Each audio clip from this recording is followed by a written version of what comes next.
बिहार के 10 जिलों की 7 लाख आबादी भीषण बाढ़ की चपेट में है। गांव के गांव बाढ़ में डूबे हैं। गोपालगंज में डुमरिया पुल के पास तटबंध टूटने से बड़े इलाके में बाढ़ का पानी घुस आया है। दिल्ली से गुवाहाटी को जोड़ने वाले नेशनल हाईवे 28 को भी खतरा पैदा हो गया है।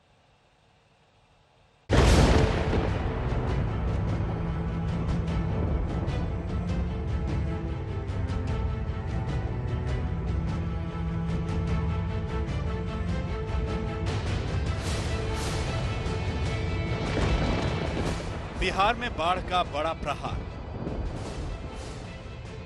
10 जिलों में बाढ़ का कहर। गोपालगंज में गंडक का कोहराम। गंडक नदी पर बना तटबंध टूटा। ये तस्वीरें गोपालगंज की हैं, जहां गंडक नदी उफान पर है। लगातार हो रही बरसात से नदी अपना दायरा बढ़ा रही है। नदी के हाहाकारी तेवरों के आगे तटबंध की क्या मिसाल। डुमरिया पुल के पास बना तटबंध गंडक का प्रहार झेल नहीं पाया और नदी की तेज धारा में टूट गया। बिहार के गोपालगंज जिले में गंडक नदी में आई बाढ़ ने सबसे ज्यादा तबाही मचाई है। एक के बाद एक कई तटबंध इस जिले में टूट चुके हैं, जिसकी वजह से कई अन्य जिले भी जो हैं वो बाढ़ की चपेट में आ गए हैं। इस वक्त हम राष्ट्रीय राजमार्ग 28 पर मौजूद हैं और आपको हम तस्वीरें दिखाते हैं। ये आप देखिए किस तरीके से एक के बाद एक गोपालगंज में जो तटबंध टूटते जा रहे हैं, उसकी पहले आप तस्वीर देखिए। अब तटबंध टूटने के बाद खतरा नेशनल हाईवे 28 पर है, जो गोपालगंज को मोतिहारी से जोड़ता है। यही रास्ता दिल्ली को गुवाहाटी से जोड़ता है, लेकिन गंडक के तीखे तेवरों और लगातार बढ़ते कटान से इसके टूट जाने का खतरा है।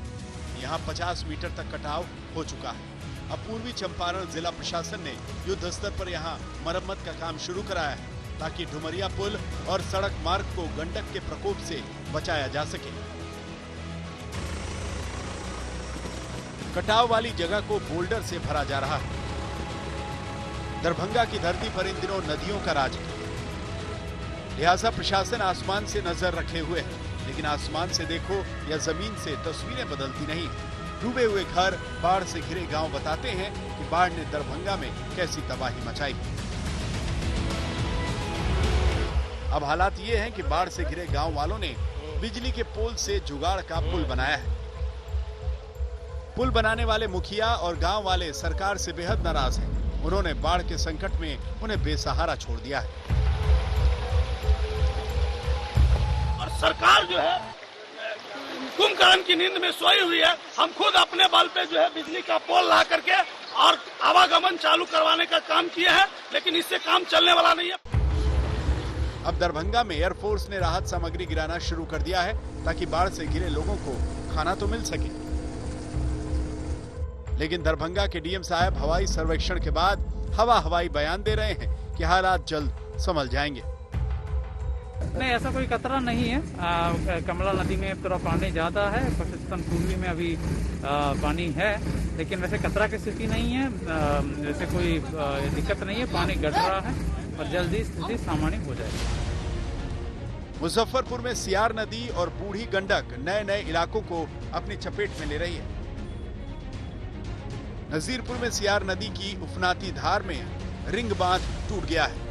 इसकी वजह से गाय घाट का बड़ा इलाका बाढ़ की चपेट में आ गया है।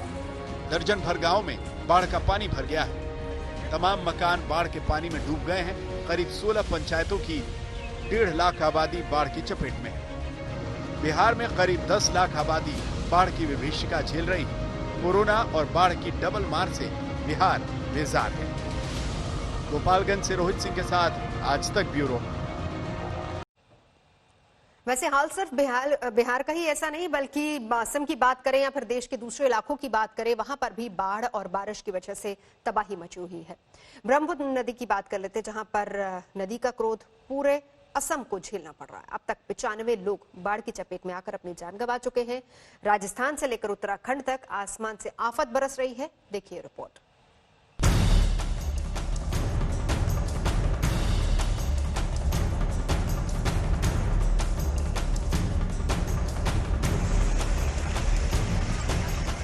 ये तस्वीरें असम के नगांव की है, जहां सैलाब ने भारी तबाही मचाई है।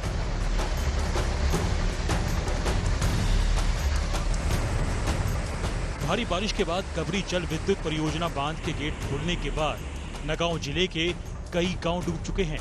8 साल के एक बच्चे की मौत भी हो गई है। असम में ब्रह्मपुत्र नदी ने इस साल त्राहिमाम मचा रखा है। असम के 26 जिले बाढ़ से बदहाल हैं। करीब 2,500 गांवों के 28 लाख लोग बाढ़ की चपेट में हैं।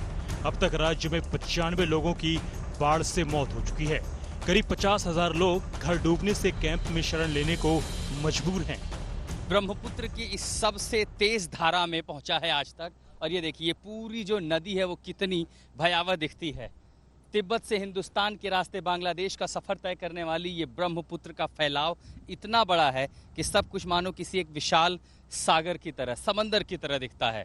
नदी इस कदर हावी हो जाती है कि आसपास के जो इलाके हैं उन पर भी अपनी दिशा बदलकर उस तरफ भी चली जाती है। और इसीलिए जो तटवर्ती इलाके हैं जोरहट के, और खासकर पूर्वी जोरहट का इलाका है, वो देखिए वो सब कुछ जलमग्न है।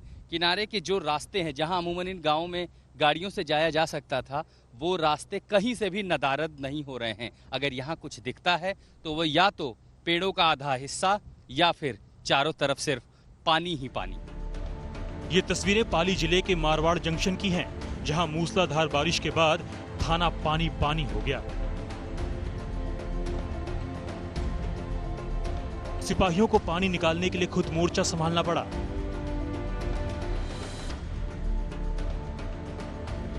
बारिश से बचाने के लिए फाइलों को इधर से उधर करना पड़ा। पहाड़ों पर भी मौसम की मार जारी है। चमोली में लगातार हो रही बारिश से बद्रीनाथ नेशनल हाईवे को अभी तक ठीक नहीं किया जा सका है। तस्वीरें कोटद्वार की है, जहां मेरठ पौड़ी हाईवे पर भूस्खलन होने से पहाड़ का एक हिस्सा सड़क पर आ गिरा। गनीमत रही कि इस हादसे में कोई हताहत नहीं हुआ। लैंडस्लाइड की वजह से पूरी सड़क ही धंस गई। जोरहाट से आशुतोष मिश्रा के साथ आज तक ब्यूरो। उफान पर आई नदियां देश के कई हिस्सों में तबाही मचा रही, लेकिन कई जगहों पर नदियों के बगैर आफत आई हुई है। जाम पर नालों और गड्ढे वाली सड़कों के चलते थोड़ी सी बारिश भी मुसीबत का सबब बन रही है।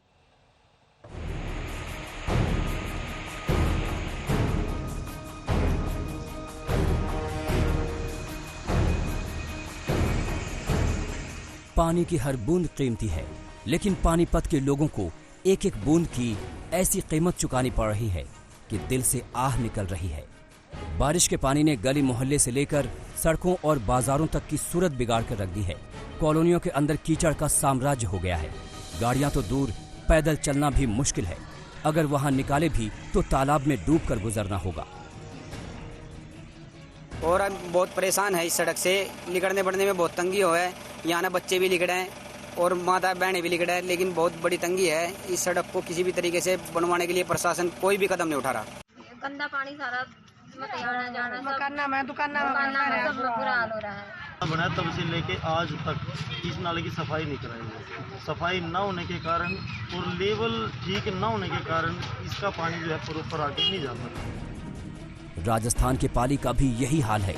कई दिनों से उमस वाली गर्मी से झुलसते लोग बारिश का इंतजार कर रहे थे, लेकिन शनिवार अल सुबह जब बारिश हुई तो शहर का ये हाल हो गया। करीब घंटे भर की बारिश में गली मोहल्ले सब लबालब हो गए। थाने में भी तालाब का मंजर दिखने लगा। पुलिसकर्मी अपने सामान और दस्तावेज बचाने के लिए भागते नजर आए। हिमाचल प्रदेश के बिलासपुर में आसमान से ऐसी धार टूटी कि देखते ही देखते पूरा शहर पानी पानी हो गया। रिहायशी इलाकों में जमीन गायब होने लगी और हर तरफ पानी का कब्जा हो गया। शनिवार सुबह से शुरू हुई बरसात दिन भर रुक रुक कर होती रही।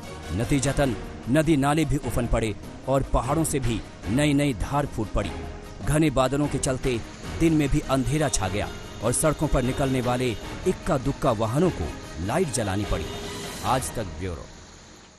और भारी बारिश की वजह से एक ऑटो नदी की लहरों में बह गया, जिससे ऑटो सवार महिला की मौत हो गई। ये तस्वीरें नालगोंडा के चिंतापल्ली मंडल के केस्ता रामपल्ली गांव की हैं। बताया जाता है कि पिछले 2 दिन से वहां मूसलाधार बारिश हो रही है, जिससे स्थानीय मूसी नदी में उफान आ गया है। नदी का पानी पुल के ऊपर से बह रहा था और इसी दौरान महिला का ऑटो पानी की लहरों की चपेट में आ गया। आप इस हादसे की तस्वीरें भी देख सकते हैं। देखिए किस तरीके से माचिस के डिब्बे की तरह ऑटो बहता हुआ चला जा रहा है और इसी में एक महिला की भी मौत हो गई।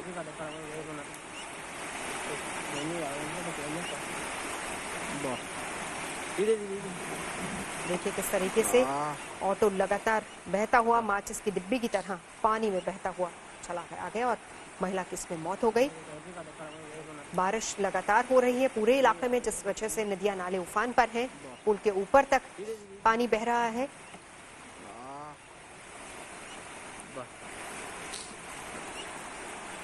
तेलंगाना के नलगोंडा की तस्वीर।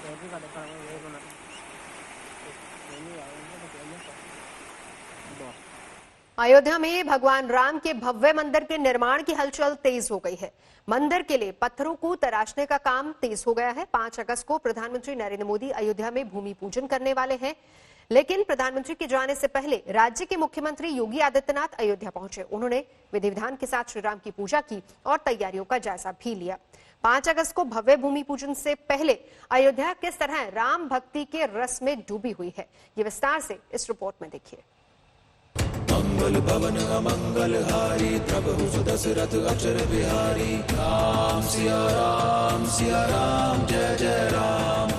रघुकुल रीत सदा चली आई प्राण जाए पर वचन न जाई। राम सिया राम जय जय राम। राम सिया राम जय जय राम।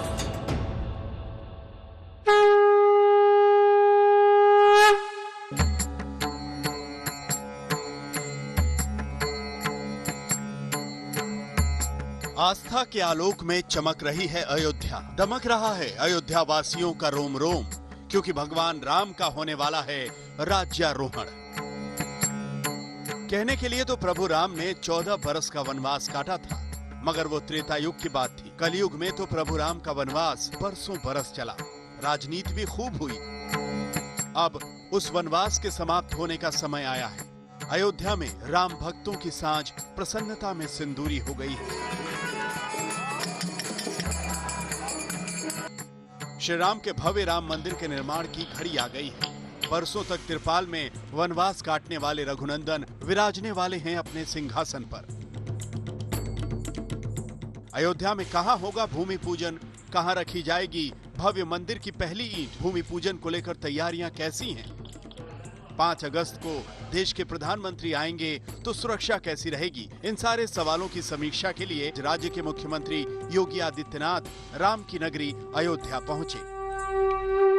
5 अगस्त को प्रधानमंत्री मोदी के अयोध्या दौरे के पहले योगी आदित्यनाथ ने आज अयोध्या में उनके दौरे की समीक्षा की। अधिकारियों से लेकर के तमाम जो साधु संत हैं उनके साथ बैठक की और बैठक में उस दौर को याद किया जब राम जन्मभूमि के लिए आंदोलन चल रहा था और लोगों ने इस दौरान इस मंदिर के लिए कितने अथक परिश्रम किए और आंदोलन किया। योगी आदित्यनाथ की इस यात्रा से एक बात साफ हो गया कि कोरोना के इस दौर में भले ही लोगों की संख्या सीमित रखी जाए, लेकिन इसका मैसेज काफी बड़ा होने जा रहा है। देश की सियासत में सिरे से लिपटे अयोध्या केस पर सुप्रीम कोर्ट के फैसले के बाद भगवान राम को तिरपाल से हटाकर इस लकड़ी के अस्थायी मंदिर में पहले ही पहुंचाया जा चुका था। मुख्यमंत्री योगी आदित्यनाथ ने लक्ष्मण, भरत और शत्रुघ्न को भी रामलला के साथ इसी अस्थायी मंदिर में विराजमान कराया। योगी आदित्यनाथ ने प्रभु राम की विधि विधान से पूजा की, रघुनंदन का वंदन किया, रोली चंदन लगाकर प्रार्थना की।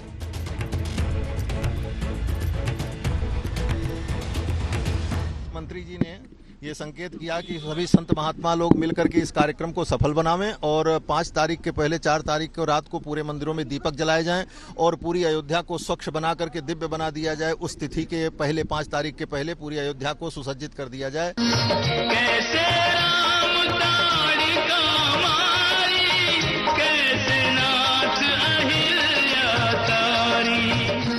सीएम योगी ने कागज पर राम मंदिर के अंतिम मॉडल को देखा, समझा। भूमि पूजन को लेकर जो भी किंतु परंतु था, योगी आदित्यनाथ ने आज सब साफ कर दिया। अयोध्या को देश और दुनिया का गौरव प्रदान करेंगे और प्रधानमंत्री जी उस गौरव को प्रदान करने के लिए अयोध्या आए इसकी तैयारी, इस रूप में तैयारी हमारी व्यवस्था रहेगी। कार्यक्रम जिन भी पूज्य संतों को मुख्य आयोजन में भाग लेना है, क्योंकि वो संख्या सीमित होगी, हमें कोविड-19 के प्रोटोकॉल का भी पालन करना है, कार्यक्रम को भव्य भी बनाना है, पूरे देश और पूरी दुनिया के अंदर इस कार्यक्रम को ले जाना है। पीएम मोदी के आने से पहले 4 से 5 अगस्त तक अयोध्या में दीपोत्सव का कार्यक्रम होगा। योगी आदित्यनाथ ने कार्यक्रमों को लेकर साधु संतों के साथ बैठक भी की। उन्होंने मंदिर में लगने वाले पत्थरों को कैसे तराशा जा रहा है, इसका जायजा भी लिया। खबर यह भी है कि भूमि पूजन में उन खास लोगों को बुलाने पर विचार किया जा रहा है जो लोग राम मंदिर निर्माण के आंदोलन में शामिल थे, लेकिन कोरोना के चलते भीड़-भाड़ ज्यादा ना हो, इसका भी ध्यान रखा जा रहा है। भूमि पूजन की तारीख 5 अगस्त रखी गई है। राम मंदिर आंदोलन में बढ़ चढ़कर हिस्सा लेने वाले मुस्लिम कार सेवा मंच के अध्यक्ष ने इसी बीच कहा है कि उन्होंने पूरा जीवन राम मंदिर की लड़ाई लड़ने में बिता दिया। अब सपना पूरा होने वाला है और अगर भूमि पूजन में उन्हें नहीं बुलाया गया तो वो सरयू में समाधि ले लेंगे। मेरी प्रतिज्ञा यह है कि स्पष्ट रूप से मैं आपके माध्यम से बताना चाहता हूं कि जिस प्रकार से 5 अगस्त 2020 को यहां पर शिला पूजन और भूमि पूजन का कार्यक्रम किया गया है, रखा गया है और श्री राम मंदिर निर्माण की विधिवत शुरुआत होगी। उस शुरुआत में हमको आमंत्रित अगर नहीं किया गया तो मैं आपके माध्यम से पूरे देश को बताना चाहता हूं कि ये राम भक्त श्री रामचंद्र और लक्ष्मण जी की तरफ से जल समाधि ले लेंगे और अपने जीवन को त्याग देंगे। जीने से बेहतर है मर जाना अगर इस पूजन में हम शामिल नहीं हुए। वैसे तो राम मंदिर का निर्माण ही करोड़ों श्रद्धालुओं के लिए जीवन के सबसे अहम मौकों में से एक होगा। इसकी शुरुआत पीएम के हाथों से होना इस मौके को और भी खास बना देता है। लेकिन कई लोगों को 5 अगस्त के दिन अयोध्या में पीएम की मौजूदगी पर ऐतराज भी है। आप अयोध्या अपनी मंदिर जाए तो वो जायज है।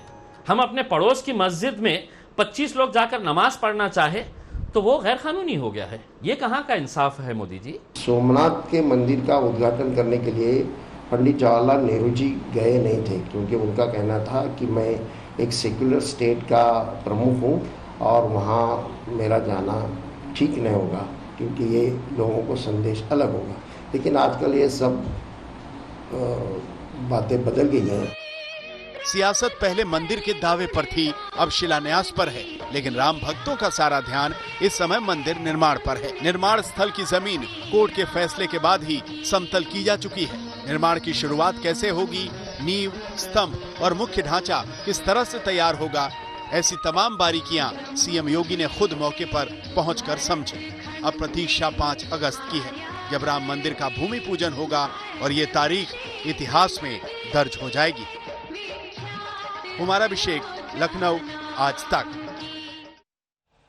अयोध्या में श्री राम मंदिर बनने की तरंग, संतों में उमंग और आस्था का रंग दंग करने वाला है।